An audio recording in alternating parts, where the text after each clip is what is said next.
This is Andy Gutierrez from StarWars.com, and you are listening to Coffee with Kenobi with Dan Z. This is the podcast you're looking for. This is James Arnold Taylor, and you're listening to Coffee with Kenobi. I have a good feeling about this. Hello, everybody, and welcome back to CWK Live. This week on Tuesday at 7 o'clock p.m. Central Standard Time. I'm your host, Dan Zare, thrilled to be talking Star Wars with each and every one of you. Look who is here. It's our good friend, Terry King. He says, hello, everyone. Only briefly saw the episode at work, but I'll try to contribute as I remember. Well, Terry, hey, I am just so glad to see you, buddy. Really excited. I know you've been very, very busy, so welcome back to the show. We certainly saved a spot for you having some coffee. It's great to see everybody here on CWK Live, as you all know, or I assume many of you know. I was at the D23 Expo last weekend, and that is why, as Mary Purdue put it so beautifully in the CWK Cafe, our Facebook group, I had D23 jet lag, which is sort of true in a way. So that is why there was no show Monday, because I just got home really late on Sunday night. But I'm so happy to be here with all of you now. Blake says, hey, everyone. Watching my Marlins play and just remember this is CWK now. Well, hey, Blake, what's up, man? It's been quite a year. Blake, I don't even know who your football team is. You got to tell me that. And Colby is here, too. Colby, long time no see. Colby, good to see you, man. I got to spend a couple of times with Colby over the weekend, which was great to see you, my friend. Had some breakfast, hung out a little bit. It was great. Really great to see Colby. Great to see all of you. And Jason is here, too. Hello, Jason. He says, hi, everyone. Glad to be with you, Jason. Great to see you, pal. Totally great to see you. Well, let's talk about what's going on tonight on the show. Mary is here. Happy Monday/Tuesday. Hello, Mary. We're going to go through a full D23 Expo recap. That's true. Colby says we literally had coffee. That's true. I didn't even think about the kind of the nice irony of that. So yeah, we're going to do a D23 Expo recap. Top 5 moments from Light and Magic. I think I found my people. And your comments and questions. I'm expecting that quite a bit of the show is going to be the D23 Expo recap. So let's go ahead and jump into what is brewing in the world of Star Wars this week.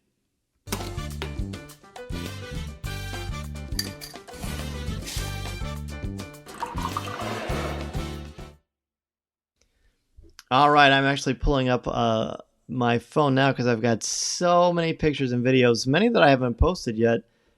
From the D23 Expo experience. The fun thing about the D23 Expo is that, of course, there's Star Wars, there's Marvel, there's stuff from 20th Century Fox, there's the Muppets, but it's all things Disney, and we love Disney. Disney has been such an important part of my family and my friends for a very, very long time, and so being at the Expo, it was the Celebration Anaheim, not Celebration Anaheim, it was at the Anaheim Convention Center. And it was, while it was the same place as Star Wars Celebration, it has a very, very different feel to it. A very, very different feel. Mina says, sorry for not staying tonight, but I'll be back next week. Mina, no problem, my friend. We will certainly save a spot for you. Andy says, hey, friends, excited to hear about D23.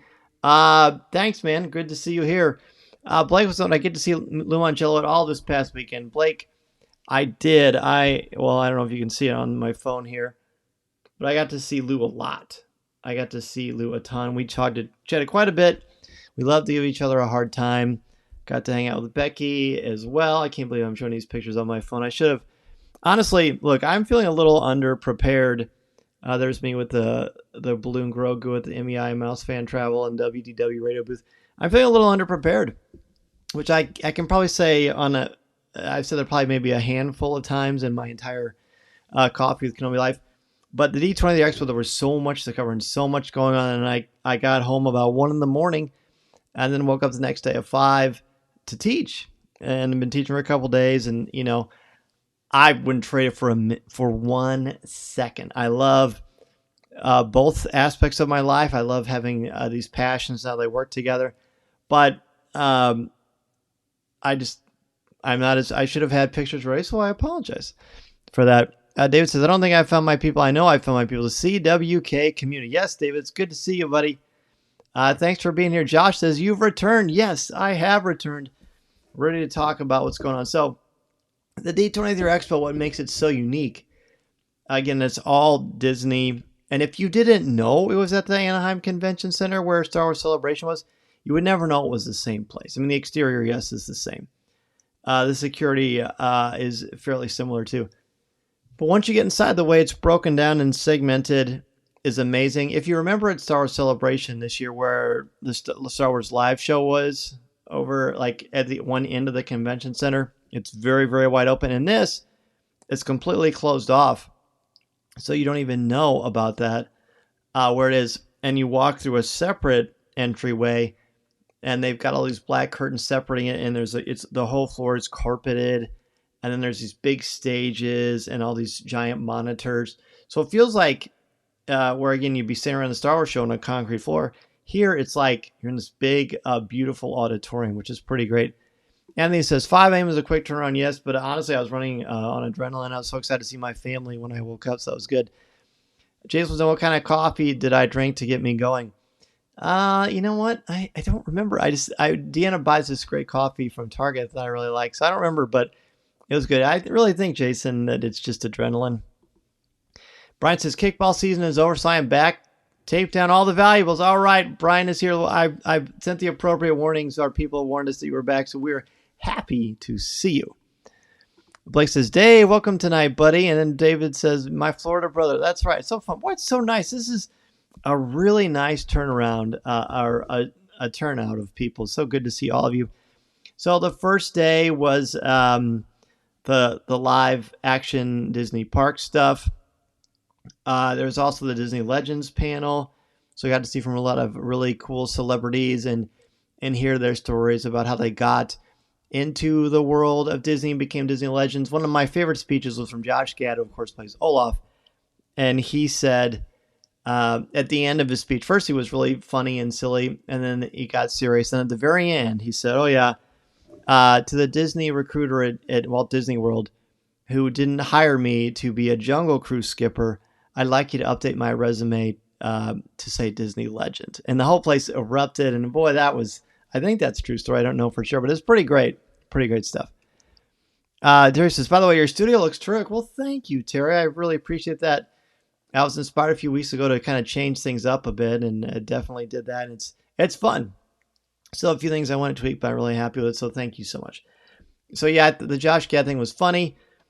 That night they had the live action panel, but you want to hear about Lucasfilm, and I want to talk to you about Lucasfilm. So at the Lucasfilm panel, the first thing that happened was Kathleen Kennedy came out naturally, and then I'm looking through my pictures to kind of remind myself of the order of things. Dave Filoni came out, and Kathy, and this is so amateur, but I'm just going to show you it on my phone because I didn't make the picture there. So there was them up on the stage. They showed a couple of pictures of Ahsoka, talked about how they were filming that, and they really talked about how cool it was just seeing this come together, this Ahsoka story come together. They didn't say when it's coming out, so we didn't get a date or anything like that. But Jon Favreau came out, and he talked about how proud he was of Dave. And he referred to the Ahsoka series as Dave Filoni's magnum opus, which means like your supreme work. And that's saying something. We're talking about Dave Filoni here, so I'm looking forward to that. Some great stills. I don't know if you can see it here, but some great stills, and I'll post these on Instagram and in the CWK Cafe and on Twitter from the series. And this looks like Sabine and Ahsoka looking at one of those images from Star Wars Rebels, which is great. Then Skeleton Crew was talked about. John Watts and his co-producer came out. And then Jude Law came out, and they didn't say much, but they basically talked about the fact that it's, being lost in space in Star Wars, and a group of kids trying to get home. And Jude Law talked about how excited he was to work on Star Wars, which of course you would expect, which is great. Anthony says, was in Orlando over the weekend. It was great following along on your adventures and watching the streams. Well, thank you, Anthony. Thanks. Really appreciate that. And thanks to everybody who was retweeting and commenting and sharing my messages and my posts of my coverage of the D23 Expo. That means a lot to me. Blake says that we're going to see Dan on that main stage in a few years. Well, I can't imagine that will happen. But if it does, Blake, you better be in the front row. Josh says, Dave is also by no means done after that show. That's for sure. That is for sure. Then there was a big Mandalorian one for season 3. I got to see a really great trailer that I know a lot of you have seen online, showing a ton of amazing things. A majority of the cast came out. Amy Sedaris, who plays Pelimoto, she was cracking everybody up so hard. And they asked her about Star Wars, and she said, I don't know what I'm saying. I read the words. I say, can I improvise? No, you got to stay you got to stay on script. And then she said stuff like, hey, can I say the word grandpa in space? And someone had to say, hey, can we say grandpa in space? And she said, yeah, we can say grandpa. And she said, so I said, whatever. And John and Dave were laughing so hard at her. I mean, everyone was just enraptured by her, the way she carried the stage. And then, oh my gosh, his name is escaping me. He plays Moff Gideon. Oh gosh, what is his name? Giancarlo Esposito. I knew it would come to me.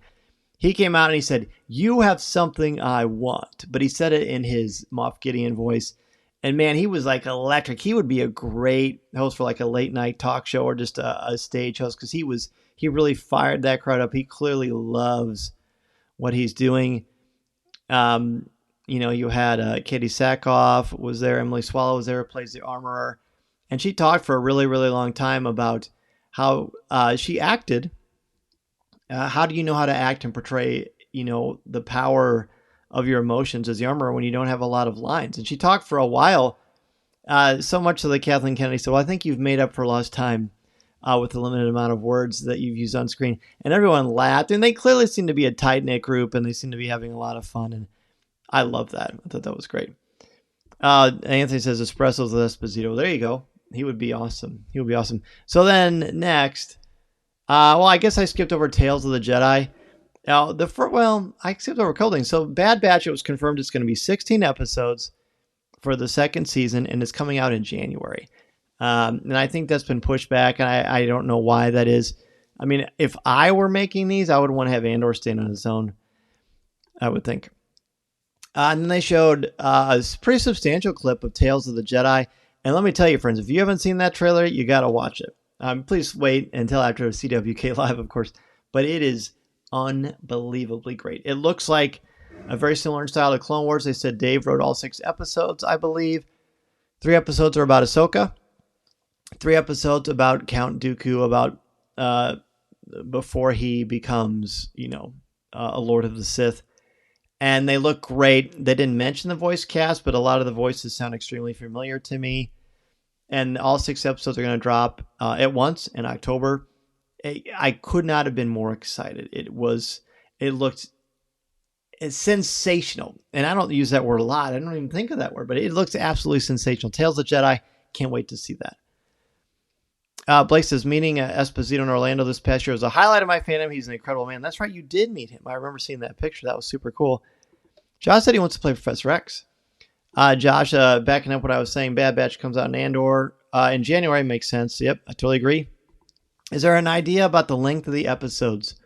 No, they didn't mention. I'm assuming they'll be the same length as season 1, but I'm not sure. Jason says, can't wait for Bad Batch. I just finished my 3rd or 4th rewatch of season 1. Oh, nice.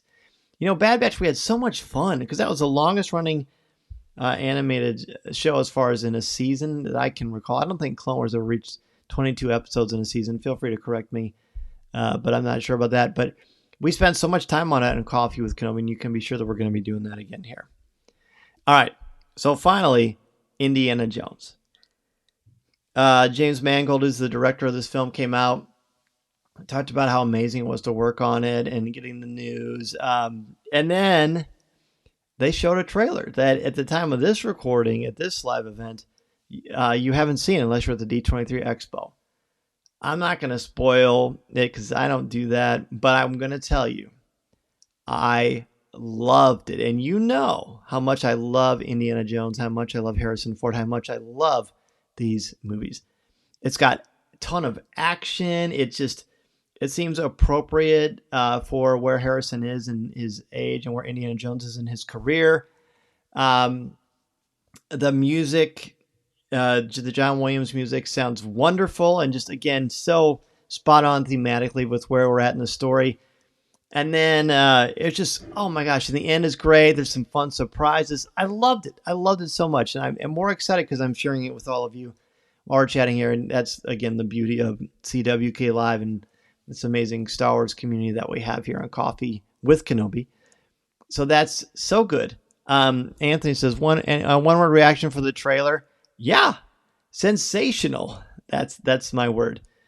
Terry says, when is the new indie film being released again? It's going to be released in June, the end of June. I don't remember the exact date, but it's June 2023.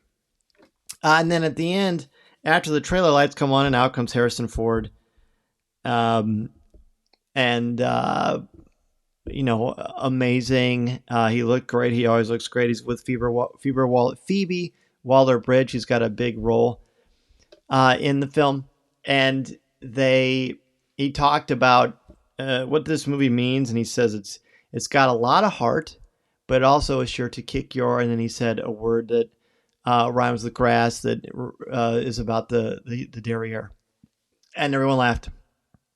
But he got legitimately choked up before that, talking about these movies and this role and what they've meant to him, and it was quite moving. I've seen Harrison in a lot of stuff, we all have, and to see him get that choked up really meant a lot to me. Colby says June 30th. Yes, June 30th for Indy 5. How cool were the costumes for Indy in person? Spectacular. Absolutely spectacular. I did a Facebook Live on them. In fact, next week I'll probably show them on the show and we'll kind of walk through them together. Josh wants to know the Indy looked like it was taking place in the 70s. You know what? It's hard to answer. What I saw, it's nondescript. So it's kind of hard to tell. It'll make sense when you see it, Josh. Places commenting on the pic going around online over the kid from Temple of Doom and Harrison embracing melted me as an OG Indiana Jones fan. Oh yeah, so Ki-Hu Kwan walked out for the Marvel stuff when the cast of Loki season 2 came out, and I saw him like, what? He's here, and you just hope in your brain that he would get a chance to reunite with Harrison. I was hoping it would happen on stage, but it didn't. But that was really special.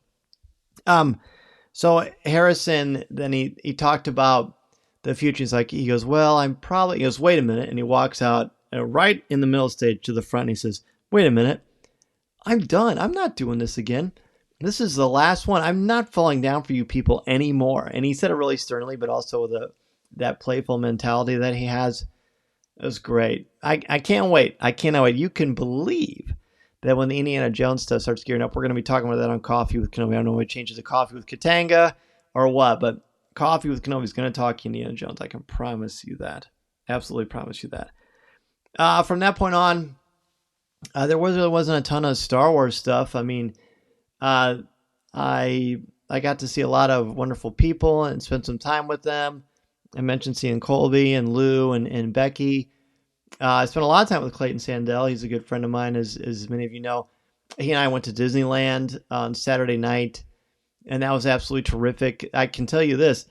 At Disneyland, there is a Halloween / Nightmare Before Christmas overlay of the Haunted Mansion, and it is amazing. Absolutely amazing. And this is not something that they just kind of threw some paint or a couple of cardboard boxes over existing stuff. This is a complete overhaul. You would never know it's the same attraction. It blew my mind. I was so mesmerized by it. I loved every second of it. Colby wants to talk about the Willow trailer. Yes, they did show the Willow trailer. I forgot about that. The Willow trailer looks epic. It does. It looks better than most of the fantasy stuff that's out there, in my opinion. It made me truly, legitimately excited for this series. I can't wait to see it. Blake says Harrison is one of the last real movie stars, so I can't wait to see him in action one last time as Indiana. I can't either. It's going to be awesome, man. Trust me. It's going to be so awesome. On Sunday, that was the big theme park reveal. And the first thing that they talked about was Jon Favreau came out again. And he said that they've been working on something for years. And then an actor walked out as a Mandalorian. The armor looked like it walked right off the screen.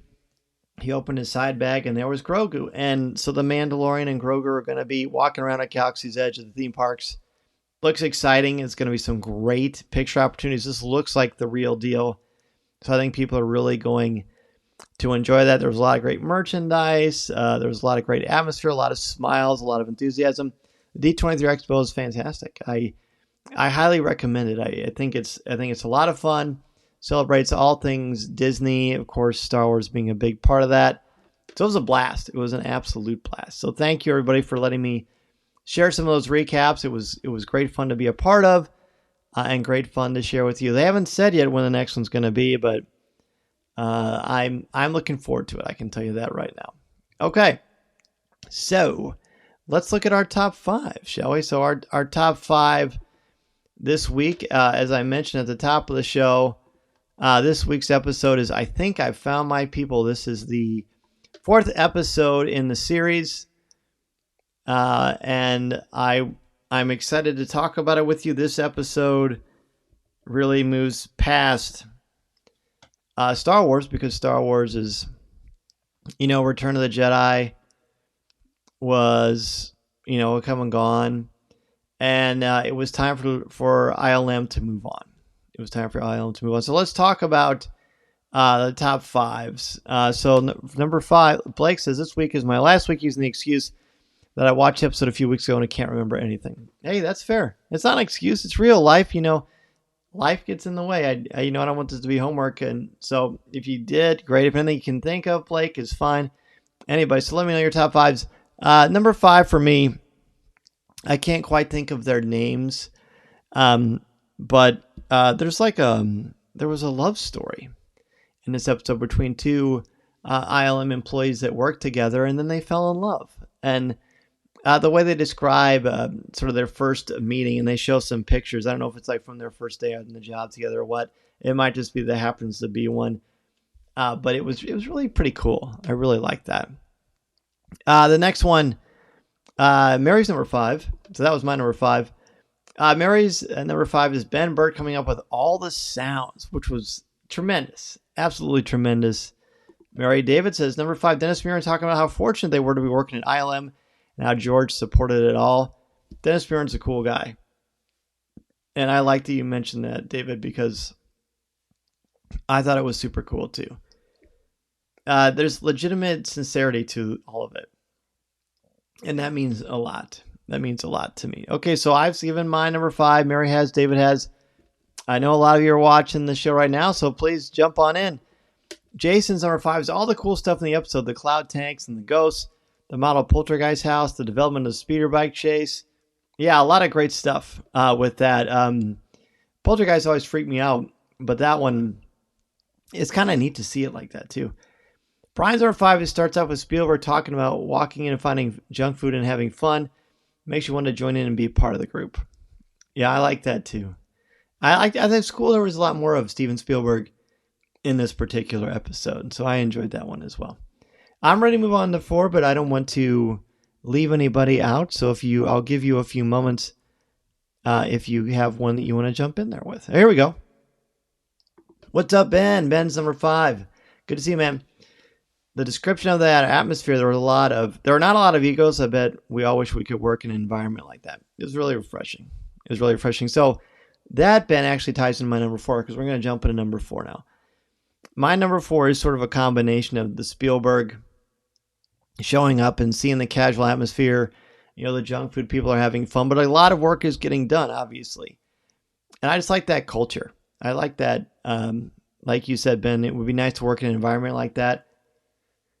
I feel like I do, but I'm also fortunate because I'm a teacher, so I can very much create the culture in there. That's a very different atmosphere at ILM at this time period or any time. And the fact that there aren't a lot of egos when you're working with a bunch of geniuses is really special.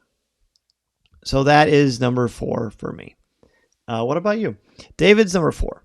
Steven Spielberg saying that Dennis Muren and Richard Edlund were kids you would love to grow up with. That is a good line. David. Mary's number 4. The montage of all the films Joe Johnston did after he left ILM and George's offer to send him to film school. That was... I love that one too. I definitely love that one too. Let's see. Brian, number 4. Spielberg having set his sights on doing a James Bond movie and getting pitched for something better and immediately saying yes. I have a feeling that might come up in a little bit from me. Jason's 4. Potatoes, tennis shoes, and chewing gums. Return of the Jedi. Hilarious. That was pretty funny, I gotta say. Ben's number 4. The growth of ILM. 70 people in episode 4 to 170 on episode 6. And 900 plus visual effects in Jedi. What a feat. I appreciate Jedi so much more now. Isn't that cool? I really feel like there's a little bit of buzz at D23 about people still talking about Light of Magic and what they learned about it and how their appreciation grew and grew, which is really fun. What about anybody else want to jump in with their number before we go into number 3? I don't want to miss anybody. Well, I'm just going to go into number 3. If you want to throw in with number 4, that's fine. Terry said, I had always known about the shoe and Jedi, but it was nice knowing the story behind it. I agree with that, Terry. Terry, by the way, again, loving your Facebook profile pic. Patissa the Potato Bear. That was pretty funny. That was really funny.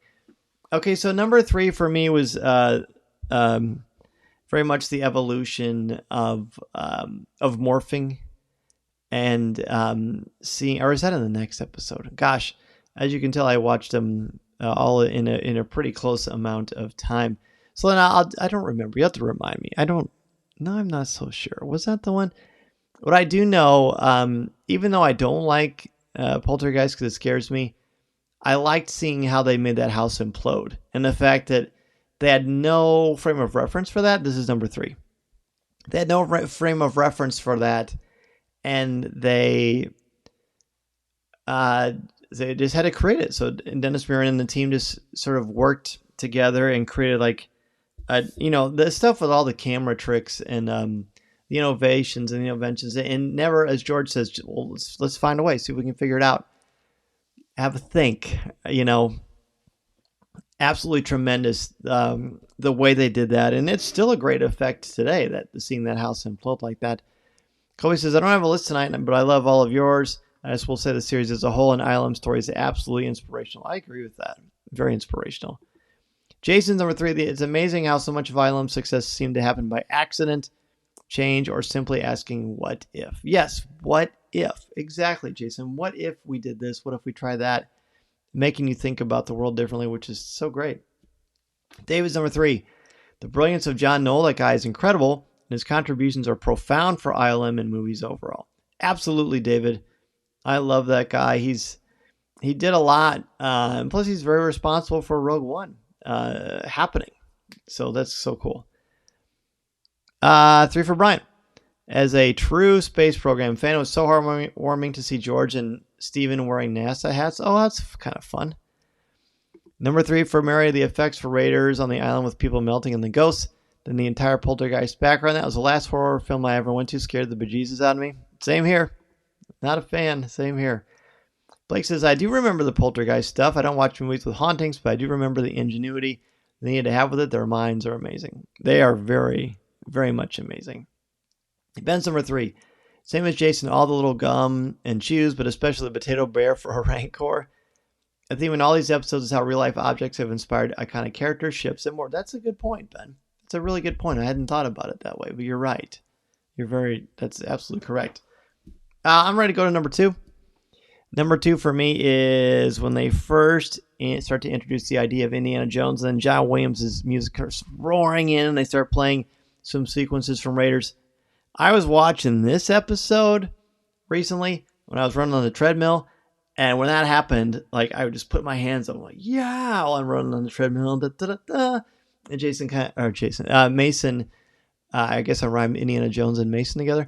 Mason turned around and looked at me, and he was like, what is Dad doing? Dad does lots of silly, crazy things sometimes, as you might expect. But nothing gets me charged up like that.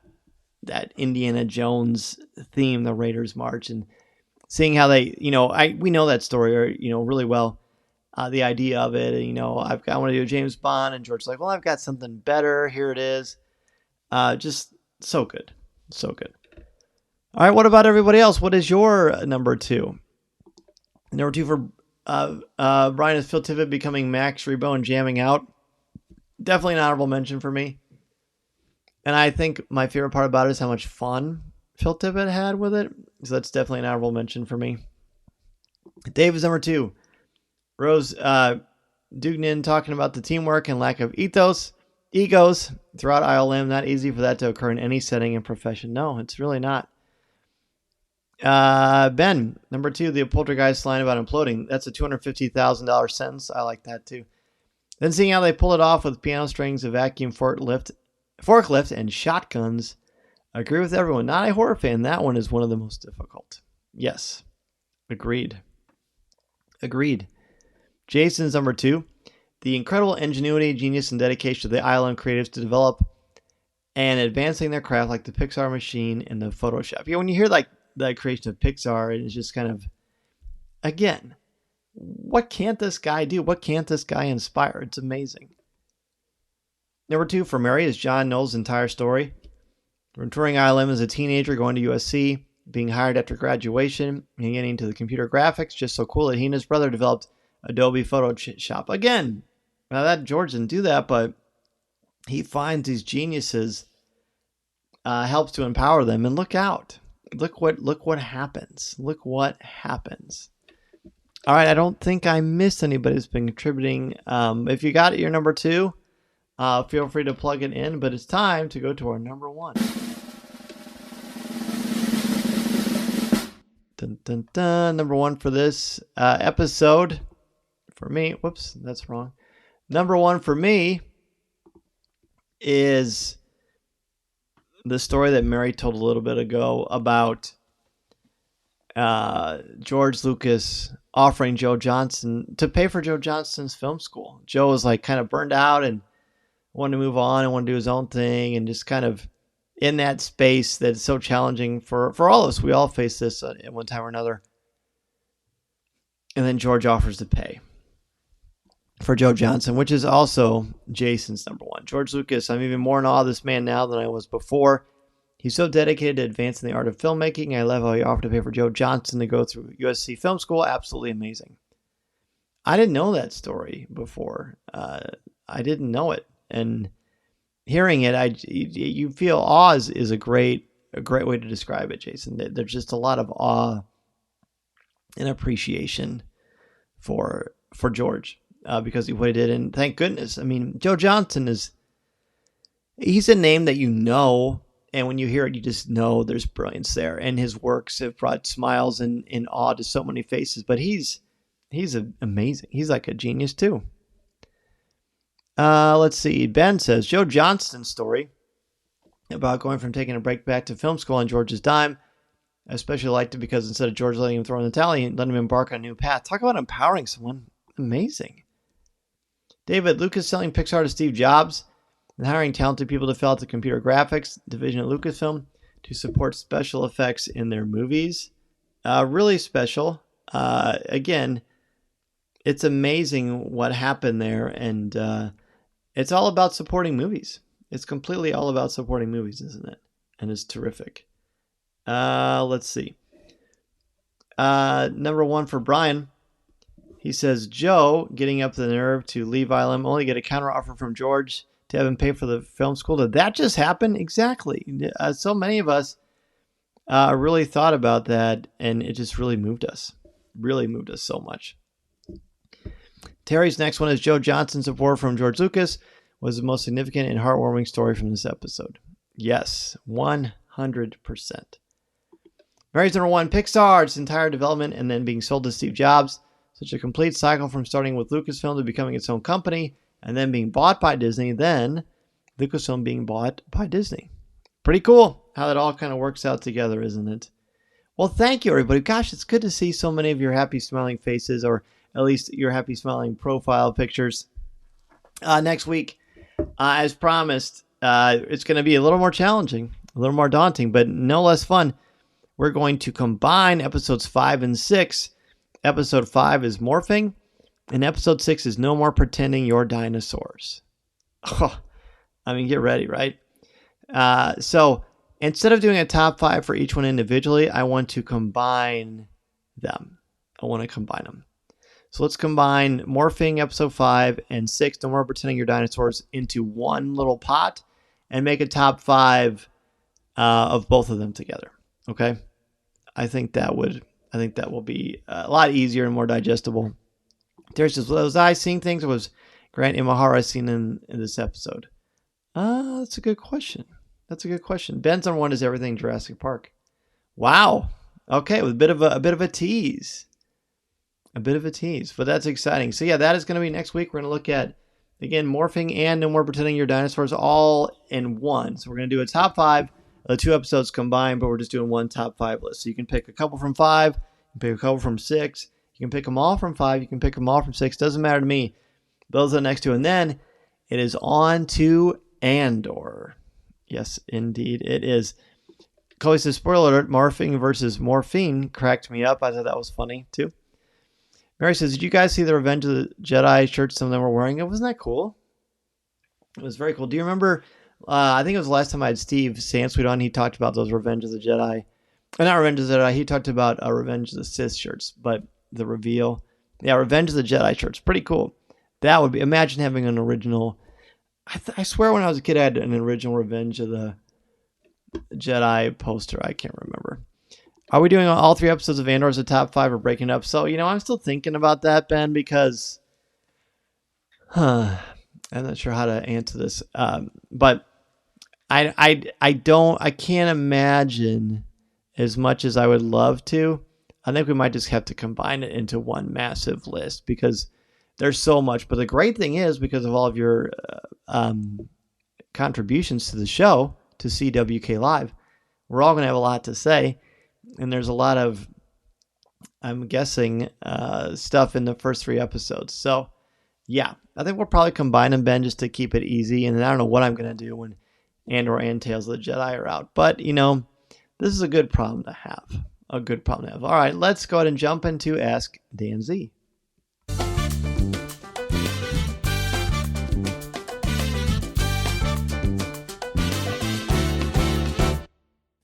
So Colby says, how about a top 15? Well, we won't do that because I will have no voice. Maybe a top 10 because there's going to be so many things from the first 3 episodes. I like that. Ben says, not to mention Bad Batch 2. Yes, that's going to be in January. So, yeah, no kidding. That'll be easier. So, yeah, maybe we'll think about the top 3 as a top 10. I don't know. There is a pretty big announcement that I have for the show for the future of CWK Live that I wanted to share. Terry says maybe a top 3 from each episode. Oh, that's not bad either. Josh says, do you have a churro at Disneyland? No, I did not. I mean, I certainly have before, but no, I had Clayton and I, you may have seen it on Instagram. We did a blue milk face-off, a blue milk challenge, and that was pretty entertaining. David says, are you looking more forward to Andor or Mando season 3? I would say that's a great question, David. I don't know. Gosh, it's so hard for me to be careful about what I say here. I'm looking forward to both of them for different reasons. How about that? Let's leave it at that for now. But I'm looking forward to both for the different reasons. Mary says Disneyland churros are the best. I don't know if maybe I haven't had one at Disneyland. Well, no, I have. My mom and I went when she turned 60, and we had them, and they were fun. Blake says, how would you rate the Anaheim Convention Center to your favorite centers you've been to? I love it because it's the first one I've ever been to. I've been to 2 celebrations there. I've been to 2 D23 expos there. I like this right across the street from Disneyland. You can take about a 15-minute walk and be at Disneyland. But I also like the one in Chicago because it's so big and easy to get around to. So I don't know. That's a good question. Have I been watching Rings of Power? I haven't been. I've really been kind of nervous about watching it because I love Tolkien and I know those books so well. And I'm afraid if it veers off even a little bit, it's going to drive me crazy, which I don't know. What do you think? Jason, same thing. What are your thoughts? Jason says you're really enjoying it. Well, that helps. I trust your opinion. And Ben, I trust yours too. So, all right. We'll see. We'll see. I mean, I love that world. So Terry says, looking forward to Andor as I view this as telling the backstory behind many events we've already known. Exactly. And that's what Diego Luna said on the show a couple of weeks ago, and then what he said at the D23 Expo. Getting a chance to tell that backstory. Colby wants to know, was I surprised there were no Star Wars movie announcements at D23? I was. I was surprised, but I also wasn't surprised because I know there's a lot of great Disney Plus content coming out. I mean, would I like to see news of another Star Wars movie? Oh, yeah. To me, Star Wars and movies are like, it's like putting pepperoni on pizza, right? Or putting coffee in a Coffee with Kenobi coffee mug. That's the way to go. Josh liked Rings of Power too. Hey, Jamie's here. He says, sorry I'm late. I must have a Facebook problem because I just got the notification link about a minute ago. Oh, weird. I've been waiting for over 30 minutes. Has this ever happened? And I feel like it happened to somebody like about a month ago. So I'm sorry that happened, Jamie. That's so frustrating. You should always pop up on the Coffee with Kenobi Facebook page, not the cafe, but on the main Coffee with Kenobi Facebook page. So you can always go there if you don't see a notification. Just kind of scroll through the feed. Hopefully it will show up for you, my friend. But so sorry. Glad you were here to join us. Ben was worried about the same thing. I read the books. I wouldn't say I'm a Tolkien master. I feel like it's staying true to the feel and sound of Tolkien. Okay, Ben, that helps even more too. Blake wants to know, can we make a top 5 moments from the Mando Season 3 trailer on the CWK Cafe page? It met some real hype moments. Yeah, I don't see why not. Mary says her notification was a little late as well. That's weird. Anybody else have that problem? I'm not sure. Kobe says, great, now I want pizza. Now I'm a pizza influencer. How about that? All right, so the big news is that this Tonight Show is on Tuesday, and honestly, more people are joining me live than have in a long time, which is great. And I don't certainly understand that life comes first, and family and jobs and just being able to take a breath after a long day at work or school or wherever you are is important. So I totally get that. That being said, I noticed that having Monday off last night, I really liked it. I really liked starting the week. I missed seeing all of you and talking with all of you, but I really liked just kind of being able to unwind with my family. Now, some of that was the D23 Expo being over and just me being able to take a breath. You know what I mean? But I was looking at Mason, and we were watching the first week of Monday Night Football, and I just thought, you know what? Mason is just a little guy, and I want to watch. He loves football. He loves sports, just like me. I want to watch Monday Night Football with him all the time. And I know Monday Night Football is only a small section of the calendar here, but I think I'm going to move Facebook Live to Tuesdays from now on. And I hope that you'll all still be able to join me. Whether you can or can't, it will still be on YouTube and Facebook and Instagram. Although I've been having a hard time uploading the video to Instagram now. I'm not sure what's going on there, but if you're able to see the video, let me know. Either way, it'll still be on the audio feed. Now it'll be coming out on Tuesday nights instead of Monday nights, so I apologize for that because I know that messes things up. But from now on, Facebook Live will be on Tuesday nights. So I have to re-record some stuff, which is fine with me. But yeah, from now on, Facebook Live is always going to be on Tuesday nights because I want to spend a little bit more time with my family on Mondays. And I know you all understand, and then my Star Wars family will be waiting for me. So I'm getting some great reactions here. Josh says, I like having Star Wars shows weekly. Yes, the movie experience is epic and something that needs to return. That said, Star Wars works in short form storytelling. Great explanation, Josh. Very good. Hey, Josh is good with those words. No surprise. Mary says, Chaz and I are eating pizza now. Oh, man, now I'm going to get pizza. Mary says, family first Tuesday is good. Thank you, Mary. Jason said he didn't receive a notification either. That's so weird. Terry says, I think Tuesdays will work better for me. Oh, good. This is working great. Ben says, way to put the family first. I love it here for it. I'll update my phone notification for Tuesday. Make it happen, Ben. Thank you. Tuesdays are just as long work days, but 10 times less stressful. Oh, great. Great. Jason says Tuesdays work for him, and Jamie loves the Tuesday idea. Mondays are always busy to get the work week started.